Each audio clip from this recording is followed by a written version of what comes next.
Bon matin tout le monde, bienvenue au studio S'entreprendre pour les podcasts S'entreprendre en ce dimanche 25 avril. Une journée un peu plus grise, mais on le sent là. On a eu un peu des journées un peu plus difficiles dernièrement côté température, mais là on sent qu'on s'en va du bon côté. Pour ceux qui aiment la chaleur, tout comme moi, pour ceux qui aiment l'été et le soleil et le beau temps, eh bien c'est à notre porte. Donc, bienvenue à ce nouveau podcast d'aujourd'hui. Bienvenue à ceux qui sont en direct, évidemment. Et bienvenue à tous ceux qui vont également l'écouter en rediffusion tout le long de la semaine et même peut-être même plus tard. Là. Donc, toujours disponible sur notre page Facebook S'entreprendre et également sur notre studio S'entreprendre. J'en profite pour vous dire que notre studio S'entreprendre, vous pouvez vous abonner. Tous les podcasts, plus faciles à les trouver, sont tous là. Ou tout simplement aller sur notre page ou notre site internet entreprendre.com, entre-prendre.com et dans Contactez-nous, là, vous avez les logos de Facebook et également du studio S'entreprendre sur YouTube.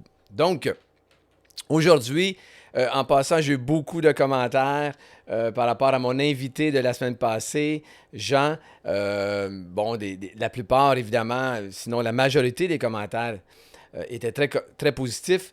Des gens trouvaient que c'était une personne très dynamique, mais en même temps, il aimait beaucoup notre complicité ensemble, mais surtout sa franchise, la façon qu'il dit les choses. Il est direct, il a sa façon à lui, mais de tout, c'est sa différenciation. C'est pour ça que je l'ai invité, parce que dans sa façon d'interpréter, en fait, c'est que lui, vous l'avez vu dans un de ses livres, Zéro nuance de gris, donc lui, c'est blanc ou noir. Qu'on soit d'accord ou pas, il assume et on le voit dans sa façon de s'exprimer, dans sa façon d'avoir un esprit critique sur les choses. Et si vous avez commencé à le suivre, vous avez sûrement pu remarquer ce détail-là. Donc, on poursuit notre thème. On a vu le mois dernier le thème de bien se connaître, l'importance de bien se connaître, d'enligner tout ce qu'on fait par rapport à nos valeurs, par rapport à nos forces, par rapport à nos angles morts et nos motivations. On a vu l'importance de se respecter, de s'honorer à un point tel qu'on choisit tout ce qu'on veut entreprendre et tous les projets. Donc, on choisit nos projets en fonction de qui on est. Et c'est un peu la clé, pas seulement pour être heureux, mais également pour être efficace, pour être performant, de réaliser de plus grandes choses. On l'a vu entre autres avec Joël et Pascal, pour aller encore plus loin dans ce qu'on a comme attente, bien, de s'aligner avec qui on est, c'est tellement important. Et là, on rentre dans un nouveau thème qui est, encore une fois, peut-être un peu plus axé sur les projets entrepreneuriaux. D'accord, mais en même temps, je pense qu'il y a des points très intéressants qu'on peut appliquer, si on veut, à des projets plus personnels ou des projets professionnels. Assurément qu'on peut faire des liens. Et si vous m'écoutez ou vous nous écoutez présentement et que vous avez beaucoup de projets personnels ou des projets professionnels, je pense que vous êtes capable d'aller chercher des éléments à travers ces podcasts-là qui se veulent un peu plus entrepreneuriaux, mais encore une fois, je pense qu'il y a des principes qui peuvent s'appliquer pas mal à différentes situations dans notre vie. Donc, on poursuit sur la différenciation, l'importance de la différenciation. On a vu à quel point c'est beaucoup plus payant. Donc, l'idée par rapport à la concurrence ou les autres projets, c'est pas le plus. Enlevez-vous ça de la tête. D'accord, vous pouvez essayer d'être meilleur, puis d'être plus beau, plus fort, plus fin, d'aller chercher pourquoi je vous choisirais, vous, sur certains points de parité. Donc, pourquoi que la clientèle va vous choisir? Parce que vous êtes meilleur, vous le faites mieux. C'est correct, mais c'est pas ça qui est le plus payant. C'est qu'est-ce que vous faites de différent. C'est quoi la différence? Quelle est l'expérience qui est vécue chez vous qui va être complètement différente que si je le vis ailleurs? Donc, d'aller chercher cette différence-là, ce qui vous distingue, ce qui vous rend différent, c'est beaucoup plus payant que d'être juste être plus beau, plus fort, plus fin ou meilleur. Le plus, tu sais, je donne toujours l'exemple de celui qui ferme tous les magasins ferment à 18h, puis lui dit, ben moi, je vais fermer à 19h. Puis là, tout à coup, il y en a un autre qui dit, ouais, ben nous, on va fermer à 20h. Puis là, vous dites, ah, ben là, moi, je vais fermer à 21h. À part d'être ouvert 24 heures à un moment donné, là, il n'y a pas de valeur ajoutée nécessairement à ça. On peut chercher des avantages et bénéfices à ça, mais c'est pas ça qui est c'est pas ça qui est plus payant. Ce qui est plus payant, c'est vraiment la différenciation. Ce que je vais vivre chez vous, que je ne pourrais pas le vivre nulle part d'autre ailleurs. C'est ça que je dois trouver. Et on a vu, évidemment, vu qu'on a parti de bien se connaître, on peut partir pour cette différence, de trouver cette différenciation-là, partir de nous. Parce qu'on est le porteur de ce projet-là. Et en tant que personne, en tant qu'être humain, on a une différence par rapport aux autres. Que ce soit nos forces, que ce soit même nos angles morts, que ce soit nos motivations, que ce soit nos valeurs, qui on est. C'est sûr qu'on va trouver des éléments qui nous différencient des autres. Et c'est ça que je dois inculquer ou intégrer à travers mes projets. Ça va faire en sorte que les gens vont remarquer cette différence-là. Des fois, je pousse cette réflexion-là en disant, vous devez trouver ce qui va vous distinguer à un point que si vos concurrents veulent faire comme vous, bien, il n'y aura pas d'autre choix que de vous engager, vous. C'est ça que je dois trouver. Qu'est-ce qui me rend différent? Autant dans mes valeurs personnelles que professionnelles en passant. Il y a des valeurs qui sont propres à nous, mais il y a des valeurs qu'on peut aussi inculquer à notre projet. Et c'est ça que je dois trouver. Qu'est-ce qui va me différencier dans mes valeurs? L'innovation également. On a trouvé un outil qui s'appelle le modèle d'affaires, le New Business Model, le nouveau modèle d'affaires. Je vous l'avais montré également à l'écran. Donc, c'est un canevas qui est très, très, très utile pour l'innovation et le Think Outside the Box, de trouver une différence. Ce canevas-là est très utile. Et si jamais vous voulez des formations au sujet, je sais que les écoles d'entrepreneuriat Québec utilisent ce canevas-là dans leur nouvelle formation de lancement d'une entreprise. D'ailleurs, dans la grande région de Montréal, mais de toute façon, ils l'offrent également en ligne. École d'entrepreneuriat Québec de Sainte-Thérèse l'offre déjà, ce nouveau programme-là, basé sur le modèle d'affaires. Donc, si vous voulez démarrer des projets innovants, ça serait peut-être une bonne idée, mais cet outil-là est vraiment efficace pour ça. L'innovation n'est pas seulement la technologie. L'innovation, c'est d'avoir été capable de se mettre dans la peau de celui à qui on veut proposer un cadeau, un offre, la proposition de valeur. Donc, de se mettre tellement dans la peau de l'autre que je peux trouver une façon innovante de l'aider. Et ce canevas-là va faire en sorte que je vais pouvoir trouver ces choses-là et travailler ces choses-là, réfléchir à ces choses-là. La semaine passée, je lisais un article dans la presse, dans la section des affaires, d'une entreprise qui a innové dans le domaine de la fabrication des bains pour personnes âgées. Et là, je veux juste me rassurer tout le monde que je n'ai pas lu l'article parce que j'étais intéressé au produit, mais j'étais intéressé à l'innovation. Et c'est incroyable, l'entreprise, comment elle a innové en se mettant dans la peau de la personne à qui s'adresse ce produit-là. Donc, au lieu d'avoir une porte qui se rouvre, qui se ferme, qu'on doit un peu enjamber, et aussi à quel point c'est lent avant que l'eau s'écoule du bain, afin qu'on puisse réouvrir à nouveau la porte pour sortir. Eh bien, des fois, les gens avaient froid, étaient inconfortables. Il y avait aussi le fait de se lever pour pouvoir sortir, faisant en sorte qu'il y avait un danger de tomber. Donc, de blessures, parce que souvent, les gens qui utilisent ce produit-là, c'est peut-être pas les gens qui ont une stabilité à son mieux. Et donc, lui, il a fait une porte qui coulisse.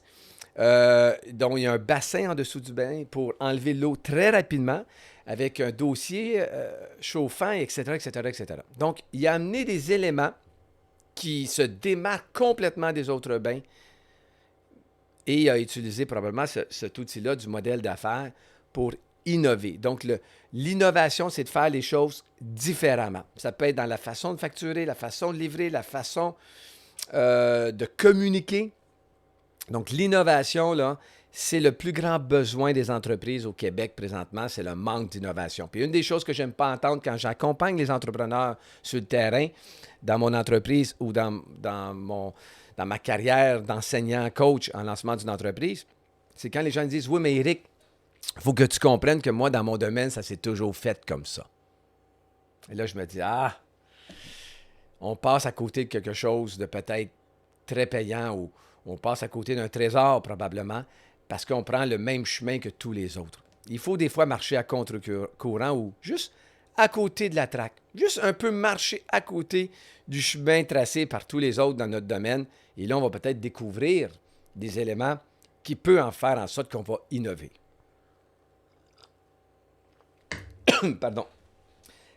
Donc, le modèle d'affaires très utile. Aujourd'hui, je vais vous parler d'un autre outil qui peut vous aider à vous différencier, à faire les choses différemment, d'amener cette expérience-là différente auprès des gens qui vont vous côtoyer à travers ce projet-là. Et c'est le principe de l'océan bleu.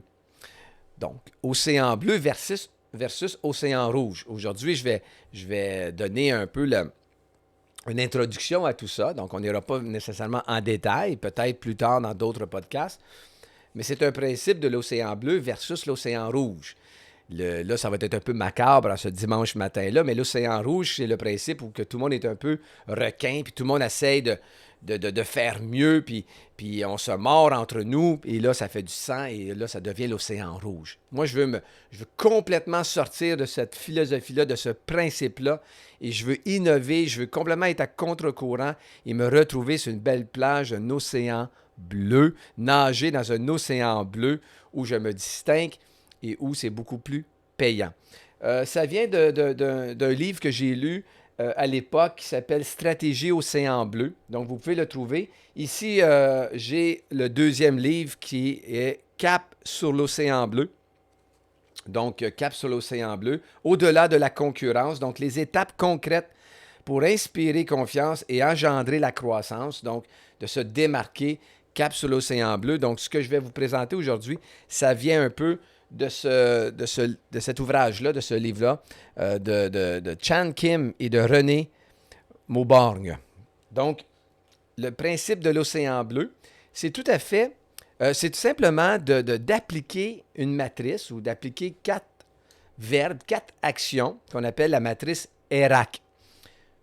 J'aurais aimé ça que le A soit un I, ça aurait été la matrice ERIC, mais malheureusement, c'est un A et c'est la matrice ERAC. Donc, je vais vous présenter la matrice ERAC ici à l'écran. Donc, ERAC pour exclure, renforcer, atténuer, créer. Donc, ERAC, on a compris que c'était la première lettre de ces 4 verbes-là. Donc, la question à me poser, c'est qu'est-ce que j'exclus dans mon projet, dans mon offre, dans mon service, dans mon entreprise, dans le matériel, dans les ressources, dans les activités? Qu'est-ce que j'exclus demain matin? Quelle est la décision que je pourrais prendre et de me dire ça, on n'a plus ça, on n'utilise plus ça, on enlève ça, on exclut complètement. Les autres l'offrent encore, mais nous, on l'enlève. Exclure un élément. Je peux vous dire que d'accompagner les gens dans ce principe-là, pratiquement dans mon quotidien, ou en tout cas d'une façon régulière, eh bien, je me rends compte que c'est je commence peut-être avec, mais là c'est le ERAC, hein, je commence peut-être avec l'élément le plus difficile chez les gens, d'exclure. Parce que ce qu'on a comme idée d'offrir ou idée de faire, eh bien, on est un peu en amour avec notre projet très souvent, et d'exclure un élément ou d'exclure une ressource ou une activité, c'est souvent la partie la plus difficile à faire, mais tellement payante. C'est une façon de faire qui va tellement vous amener ailleurs. En classe, lorsque je le fais avec un groupe, souvent on prend une entreprise que personne n'a, que tout le monde peut un peu connaître, et puis en équipe, il applique cette matrice-là, et lorsqu'on revient en groupe et qu'on voit toutes les réponses de chaque équipe avec exclure, renforcer, atténuer et créer, tout le monde réalise à quel point, puis on le fait pendant peut-être 30 minutes, dans une entreprise qui ne nous passionne pas, qu'on connaît plus ou moins. Et quand les gens voient le résultat, ils sont « wow! Incroyable! » On a presque le goût de partir le projet de l'exercice. Maintenant, les gens réalisent à quel point ça peut être payant de le faire pour leur propre projet. Mais encore une fois, la partie exclure, c'est souvent pour eux-mêmes. Pour un projet fictif, c'est plus facile. On peut dire, ah ben on fait plus ça, puis on va enlever ça, puis etc. Mais pour le faire pour notre propre projet, c'est souvent quelque chose de plus difficile. Donc, qu'est-ce qu'on va exclure, enlever, éliminer complètement?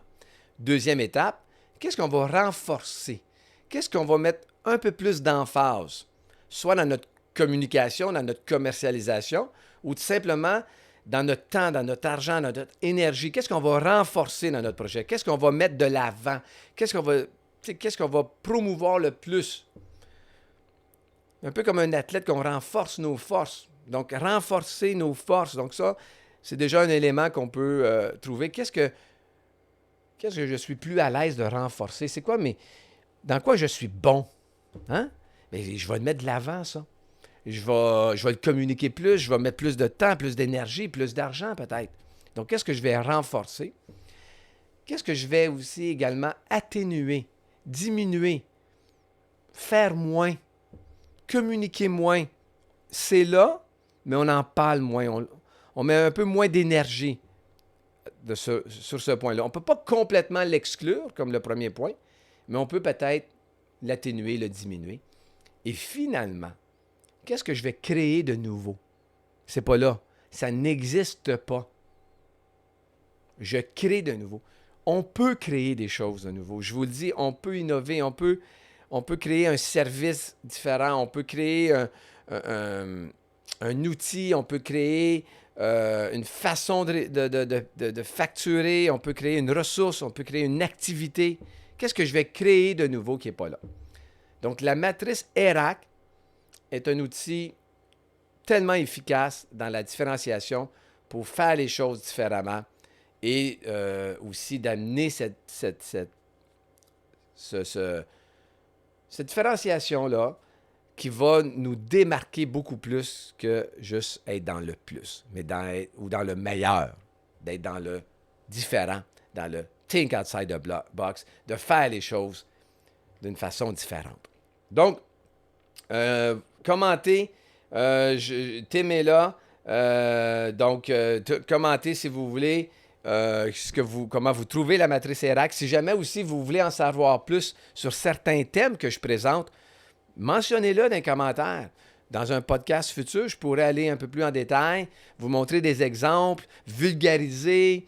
Donc, tu sais, je vais pouvoir trouver des façons pour enseigner, transmettre cette information-là, cette connaissance-là, pour prendre le temps entre nous d'aider et de vous motiver, de vous inspirer à réaliser tous vos projets. C'est ça le S'entreprendre. Les podcasts S'entreprendre, c'est pour ça.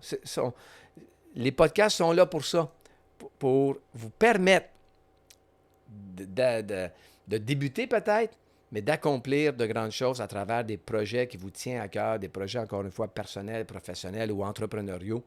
Donc, entreprendre, c'est prendre le temps entre nous d'échanger, de partager, des fois avec des invités, mais l'objectif demeure le même, que vous pouvez être motivé et inspiré d'entreprendre ce que vous avez le goût d'entreprendre. C'est ça, de vous permettre d'entreprendre des projets personnels, professionnels et entrepreneuriaux. J'avais des invités en tête pour les prochaines semaines par rapport à la différenciation et le think outside the box, de faire les choses d'une façon différente. Et j'ai eu l'idée aujourd'hui de vous demander à vous si vous avez des gens que vous pensez que je pourrais avoir comme invité. De me suggérer peut-être des noms, de me mettre en contact avec des gens que vous pensez que, hey, il ne connaît peut-être pas, mais je pense que cette personne-là, pourrait être intéressée à être invitée au podcast S'entreprendre, mais ça pourrait inspirer beaucoup de personnes. Et là, allez-y avec les thèmes. Donc, pour le thème de avril-mai, eh bien, on est dans la différenciation, de faire les choses différentes. Donc, donnez-moi des suggestions d'invités. Ça va me faire plaisir de rentrer en contact avec ces gens-là et de leur demander s'ils veulent participer au podcast S'entreprendre. Donc, on va poursuivre ce thème-là. J'ai des exemples concrets à vous donner. J'ai un peu avec humour également. Vous allez voir dans les prochaines semaines, je vais vous expliquer ce principe-là avec des exemples, avec même des anecdotes qui m'est arrivé à moi. Parfois, des anecdotes qui vont pouvoir inspirer, des fois éducatifs, l'anecdote, mais des fois aussi teintées d'humour.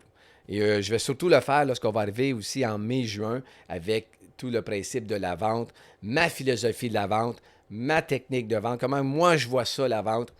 Ça va être propre à moi, je vous dis, ça va être ma pensée à moi, Éric Gauthier, comment voit les techniques de vente, comment voit la façon de vendre aujourd'hui, parce que les choses changent, hein? Les consommateurs, le marché bouge. Il y a beaucoup d'éléments qui font en sorte qu'on doit s'adapter, innover, mais ça fait partie aussi, la vente fait partie aussi des éléments qu'on ne peut plus vendre comme on vendait il y a 10, 15, 20 ans. À cette nouvelle génération-là qui sont très au courant, très allumés. Ils vont chercher beaucoup d'informations. Ils vont magasiner énormément. Ils vont vous choisir, vous, parce qu'ils ont décidé de vous choisir. Donc là, la vente, elle prend une autre tournure. Et j'ai bien hâte de vous en parler. J'ai bien hâte de vous donner des exemples, des anecdotes, des fois cocasses et parfois éducatifs. Donc, c'est ce qui nous attend dans les prochaines semaines. Encore une fois, partagez ces podcasts-là. Peut-être que des gens ça pourrait les inspirer, leur donner confiance à toujours aller de l'avant dans leurs projets personnels, professionnels ou des projets entrepreneuriaux. Et on sera là pour échanger à chaque dimanche matin, 10h, pour les podcasts S'entreprendre. Donc, ici Éric Gauthier, au studio S'entreprendre, pour les podcasts S'entreprendre, puis je vous dis à la semaine prochaine.